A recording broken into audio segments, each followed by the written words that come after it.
Assalamualaikum warahmatullahi wabarakatuh. Salam sejahtera bagi kita semua. Shalom, Om Swastiastu, Namo Buddhaya, salam kebajikan. Sebelum memasuki materi, izinkan kita memperkenalkan diri kita masing-masing. Halo semua, perkenalkan nama aku Devi Tananda. Di sini saya sebagai pembahas materi. Halo semuanya, perkenalkan nama saya Maharani. Saya di sini sebagai pembahas materi.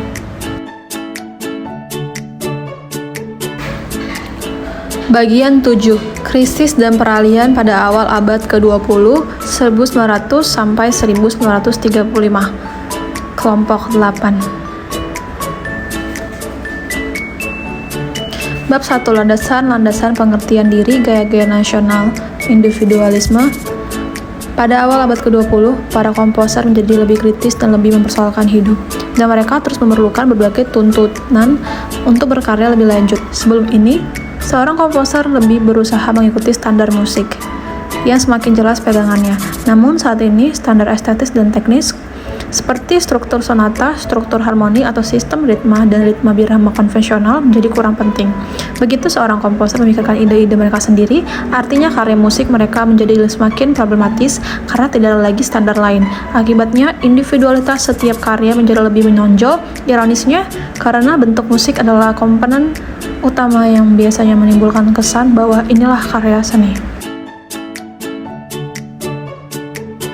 Gaya-gaya nasional. Nasionalisme di barat selama pergantian abad sangat beragam di Eropa, dari tahun 1850 hingga 1935, dengan para politikus sendiri sering mengaitkan musik dengan politik. Komposer di luar Jerman dan Australia, termasuk Prancis, tidak terlalu peduli dengan nasionalisme, namun sering dengan perkembangan zaman, kecenderungan individualisme menguasai mereka. Komposer menjadi lebih terbuka terhadap insentif dari budaya lain, yang merupakan salah satu konsekuensi dari era kolonial. Akibatnya, komposer tidak begitu bersikap nasional, tetapi cenderung menjadi individualisme sifatnya melalui budaya etnis masing-masing. Peran perkembangan media.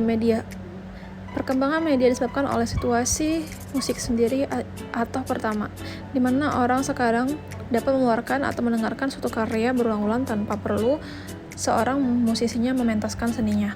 Pengaruh psikolognya adalah pengusaha yang tidak mau mengikuti tuntutan karya seni, tetapi hanya memperhatikan keinginan pasar dan keinginan masyarakat. Aspek kedua, teknologi ditafsirkan sebagai obat baru untuk manusia paling dianut oleh penggelut futurisme dan komposer-komposer yang senang dalam bereksperimen. Kecenderungan kedua menimbulkan berbagai aliran seni yang cukup bermutu. Sedangkan kecenderungan pertama nampak sangat pragmatis karena menjadi landasan untuk fatisme di Italia. Amerika, musik Eropa dapat ditulis kembali sejak awal Gregorian pada abad ke-6 ke-7 dengan peran biara-biara gereja melalui peranan sistem feodal sampai dengan perkembangan sistem kemasyarakatan. Musik fungsional seperti lagu rakyat, tarian rakyat, dan musik ibadah gereja yang sederhana diwarnai hampir sepenuhnya oleh budaya musik. Musik ini lebih berfokus pada pencapaian sosial daripada kepuasan pribadi. Ini bukan karena seni yang seperti musik polinik, Renaissance atau Barok. Sebaliknya, menyediakan makanan membuat sub-sub menjadi seniman yang sangat unik dan jarang ditemukan di Eropa. Aliran Wina kedua, bab 2. Berbagai kalangan elit Eropa biasanya terkait dengan dunia seni, namun di Wina, baik positif maupun negatif meningkat. Positif karena kegiatan kesenian umumnya dianggap sebagai suatu kebutuhan, sehingga mendapatkan bantuan fisik yang cukup. Segera muncul banyak institusi publik, termasuk gedung konser, opera, dan teater, serta kelompok paduan suara atau hiburan yang bertanggung jawab untuk mengelola dan membiayai pertunjukan seni di Wina. Sisi negatifnya terlihat dalam kedua perselisihan polemis, kadang-kadang mencela seniman. Lanjut. Kritis tonalitas istilah atonal nasionalisme. Penemuan dan perkembangan sistem dodekafon atau secara negatif penghentian sistem tonal dan segala konsekuensinya dalam bagian dari aliran Wina kedua, nama Schönwert berkaitan hampir seluruhnya dengan suatu perubahan dalam musik. Dalam sejarah musik, setiap perubahan selalu menimbulkan kontroversi dari berbagai pihak. Namun, agak mengherankan betapa banyak yang menentang Schoenberg dan rekanannya, terutama di Wina.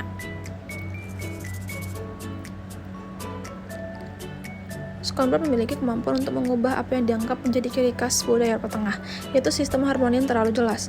Jika Schoenberg sendiri mengklarifikasi perkembangan yang dipengaruhi oleh dengan istilah atonal dan dodekafon, mungkin tidak akan ada kontroversi.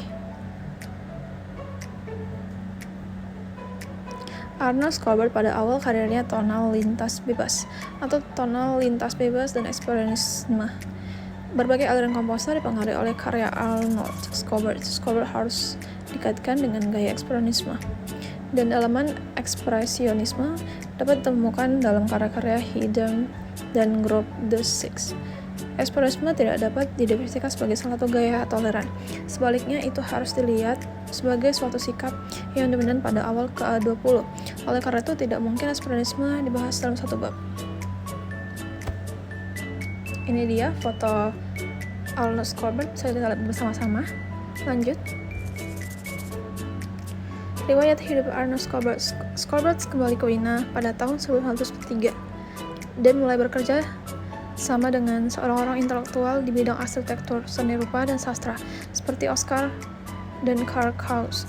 Dia bekerja dengan mereka membuat karangan di mana pemikiran baru sedang berkembang.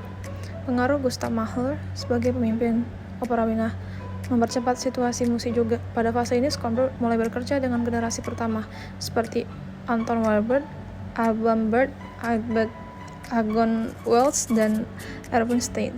Hasil dari fase ini adalah buku Ilmu Harmoni dari 1911. Karena ada perselisihan di kelas dengan siswanya, buku ini ditulis. Tonalitas bebas, variasi yang berkembang. Jika sebuah lagu dianggap belum selesai, itu biasanya berarti akord dominan, namun secara umum kesan dan tonik dan putih terkait dengan kesan tertutup, sedangkan kesan pembuka terkait dengan karakter subdominan. Harmoni sendiri merupakan kerangka atau sarana pembantu untuk mengaitkan perkembangan motifis tematis dalam suatu karya musik. Schoenberg menganggap bahwa dua komponen utama sistem pola sendiri sudah tidak relevan lagi. Dia juga menganggap bahwa kedua peran ide musikal sendiri sangat penting. 3. Melodi suara.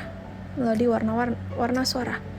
Schoenberg menyelesaikan bahwa di bukunya bahwa disebut ilmu harmoni pada tahun 1911, revisi 1949. Schoenberg lama tidak menyinggung konsep melodi warna suara sebagai salah satu metode lain yang seolah-olah dapat menggantikan sistem harmoni tonal.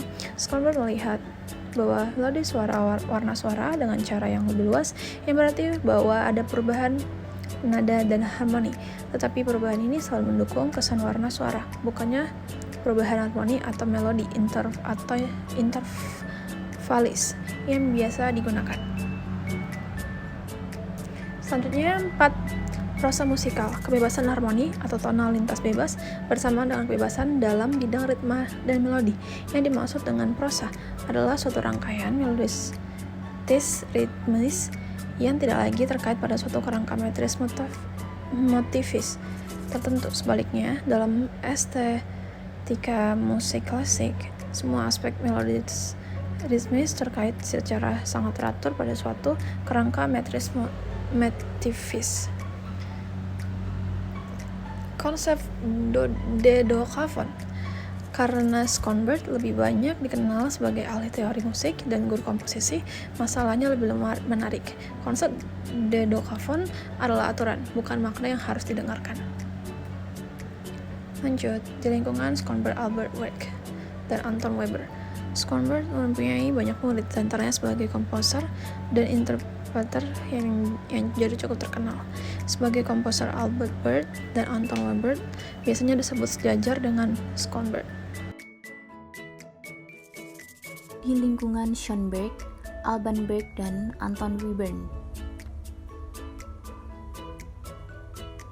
Schoenberg mempunyai banyak murid, di antaranya berbagai komposer dan interpreter yang menjadi cukup terkenal. Sebagai komposer, Alban Berg dan Anton Webern disebut sejajar dengan Schoenberg.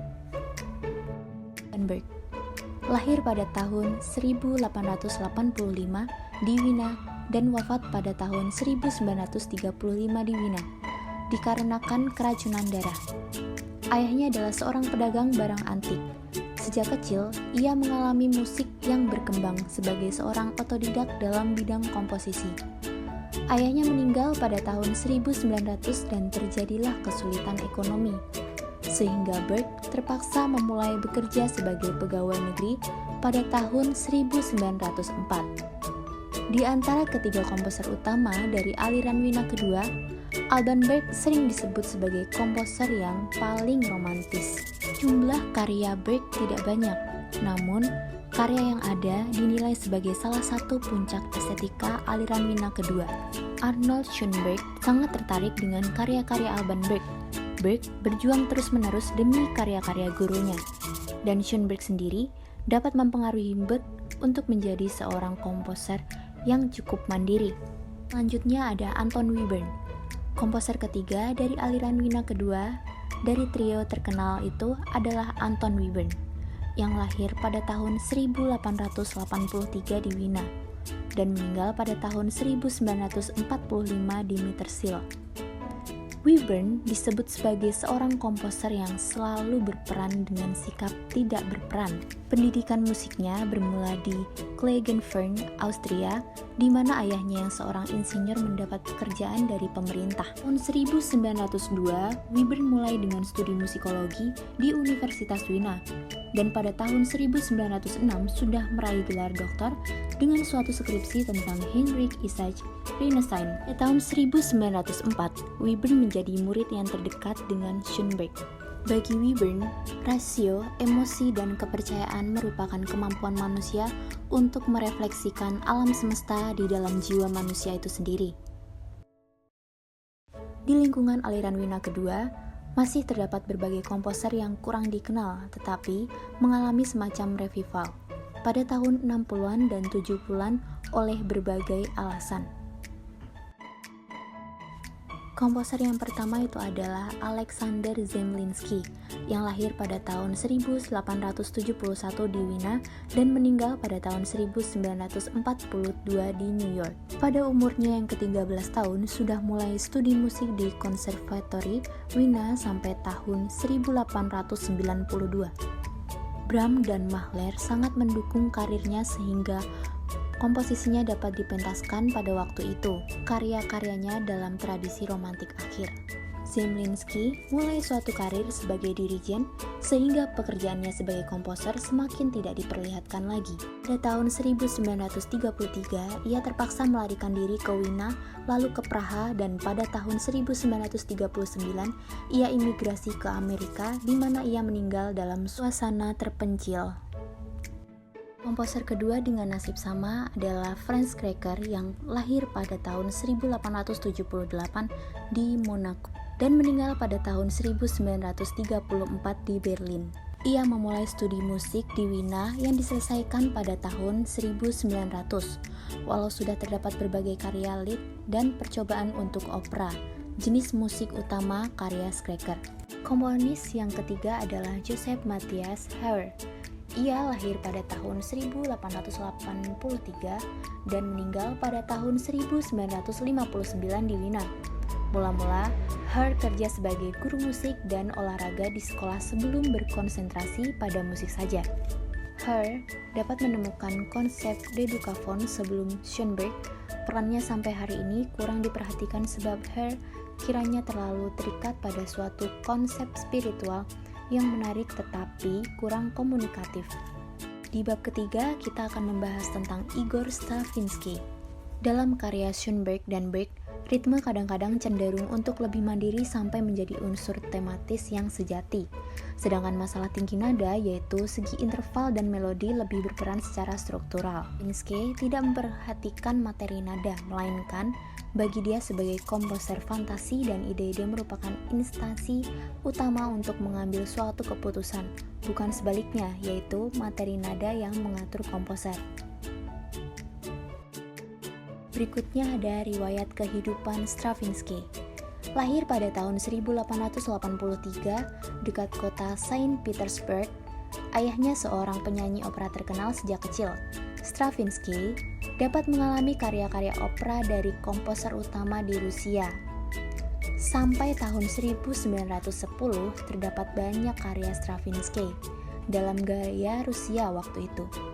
Yang cukup mantap antara lain Simfoni S Mayor pada 1905-7, Scherzo Fantastique 1908, dan Vue d'Artifice 1908. Ketiga karya ini untuk orkes.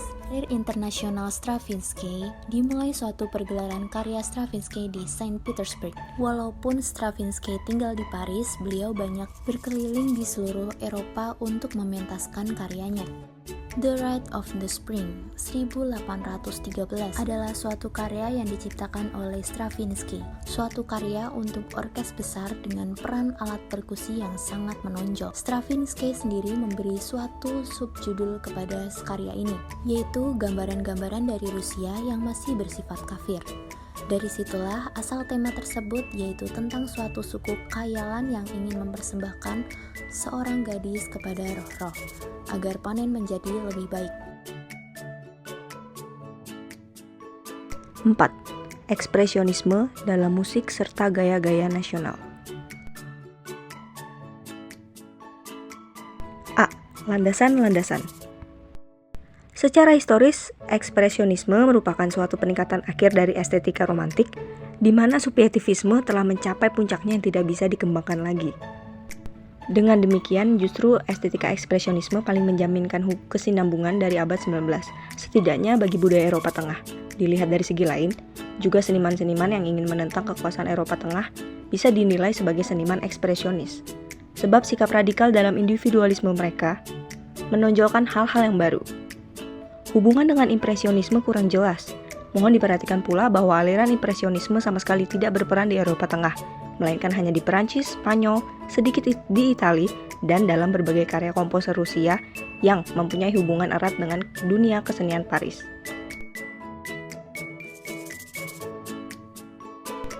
B. Musik di Eropa Timur tanpa Rusia.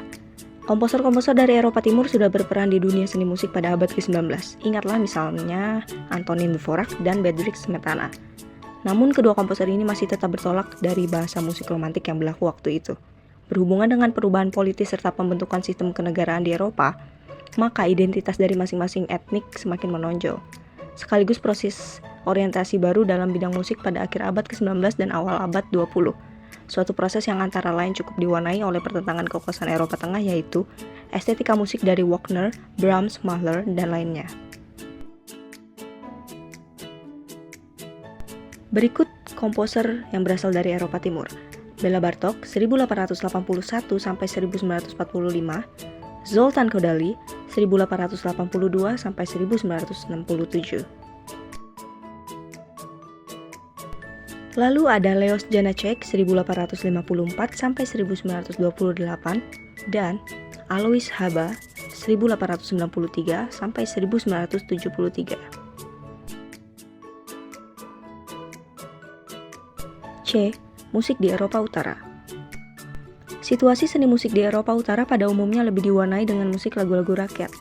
Negara-negara seperti Finlandia, Swedia, dan Norwegia masing-masing mempunyai populasi yang sedikit saja, sedangkan wilayah geografis cukup besar. Musim-musim di Eropa Utara agak berbeda dibandingkan dengan Indonesia. Waktu terang dan waktu gelap sangat berbeda oleh karena perubahan dalam tingginya matahari. Maka tidak mengherankan bahwa sulit dipertimbangkan musik seni dengan unsur-unsur nasional dalam arti apapun. Sedangkan praktek musik di lingkungan keluarga, suku, desa, yaitu praktek musik folklore, nampaknya jauh lebih dipentingkan. Berikut adalah komposer Eropa Utara. Yang pertama ada Jan Sibelius 1865 sampai 1957 dan Carl Nielsen 1865 sampai 1931. Mereka berdua dikenal sebagai bapak musik yang berasal dari negara mereka masing-masing. D. Musik di Inggris. Dibandingkan dengan situasi di Eropa Utara, keadaan di Inggris tidak begitu berbeda. Sebab setelah puncak musik seni dengan komposer-komposer barok seperti Henry Purcell dan G.F. Handel, serta kehadiran Joseph Haydn di London pada akhir abad ke-18, seni musik di Inggris hampir tidak berkembang. Walaupun sastrawan-sastrawan romantik dari Inggris seperti Walter Scott dapat mempengaruhi komposer-komposer di Eropa, sebaliknya estetika romantik dalam bidang musik di Inggris baru muncul karena dipengaruhi dari Eropa Tengah. Perkembangan musik di Inggris seolah-olah dihambat oleh karena dilestarikan tradisi dan estetika oratorio Handel yang mempengaruhi baik musik gereja maupun musik duniawi. Berikut adalah komposer-komposer yang berasal dari Inggris. Edward Elgar 1857 sampai 1934, Frederick Delius 1862 sampai 1934, Benjamin Britten 1913 sampai 1976, William Turner Walton 1902 sampai 1983, Ralph Vaughan Williams 1872 sampai 1958. Richard Strauss dan genre Tandichtung. Strauss lahir pada tahun 1864 di München. Ayahnya bertugas pada orkes istana sebagai pemain horn, sehingga sejak awal, Strauss bergaul dengan karya-karya musik utama di Eropa, walaupun terutama dengan karya-karya yang lebih bersifat konservatif daripada aliran-aliran yang paling aktual pada zaman itu. Suatu karya musik kamar untuk alat tiup yaitu Blas Renade Op. 7 1881 menarik perhatian dirigen terkemuka, yaitu Hans von Bülow. Dan akhirnya Strauss mulai suatu karir sebagai dirigen orkes Meininger Hochkapelle pada tahun 1885. Lalu pada tahun 1895 Strauss menjadi dirigen utama pada orkes teater istana di München, di mana ia berupaya untuk mementaskan opera Mozart dan Richard Wagner. Sejak 1898, Strauss juga menjadi dirigen di Berlin. Setelah Perang Dunia ke-1, Strauss pindah ke Wina di mana ia menjadi direktur opera negara. Salzburger Festspiel, yaitu suatu festival musik terkenal di Austria, didirikan antara lain oleh Strauss pada awal tahun 20-an. F. Jehan Alain, komposer Prancis antara Debussy dan Messiaen. Nama Jehan Alain sangat tidak terkenal. Ternyata demikian pula dengan orang di Eropa, kecuali dalam lingkungan musik gereja atau khususnya di antara musisi organ gereja. Kami mengakui bahwa Jehan Alain dilihat dari peranannya tidak bisa dibandingkan misalnya dengan Richard Strauss. Namun, Alain mengembangkan berbagai segi dalam bidang musik yang sangat unik dan tidak termasuk dalam aliran apapun di Perancis, baik neoklasisme maupun simbolisme atau tradisionalisme. Oleh karena itu, kita sejak beberapa tahun dan kini terus berjuang agar komposer ini lebih diakui di dunia musik. G. Tradisionalisme, nasionalisme, dan modernitas di Rusia. Selain aliran-aliran eksperimental, futurisme, dan sebagainya di Rusia, masih terdapat lagi aliran komposer yang mengembangkan gaya musik yang terletak di antara tradisi romantik dengan nuansa lokal. Musik itu kita nilai sebagai akhir dari suatu pembaruan, bahkan kadang-kadang muncul juga kesan rasa konservatif dan reaksioner. Peranan komposer-komposer itu tidak bisa dilihat terlepas dari situasi politik di Rusia. Akan tetapi mereka mencari berbagai jalur untuk menyesuaikan diri dengan situasi politik komunis, terutama pada fase kepemimpinan Stalin. Berikut ini adalah komposer-komposer yang berasal dari Rusia. Ada Sergei Rachmaninov, Sergei Prokofiev, Dmitri Shostakovich, Aram Khachaturian, Dmitri Kabelsky, Karol Szymanowski.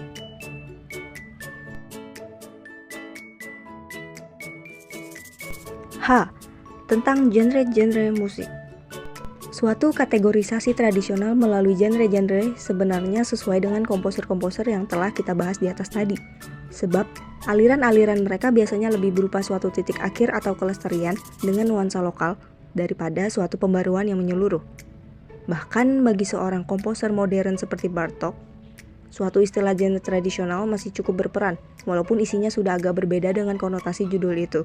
Maka rasanya judul seperti musik untuk alat gesek, perkusi, dan kelesta lebih memuaskan daripada judul simfoni bla bla bla.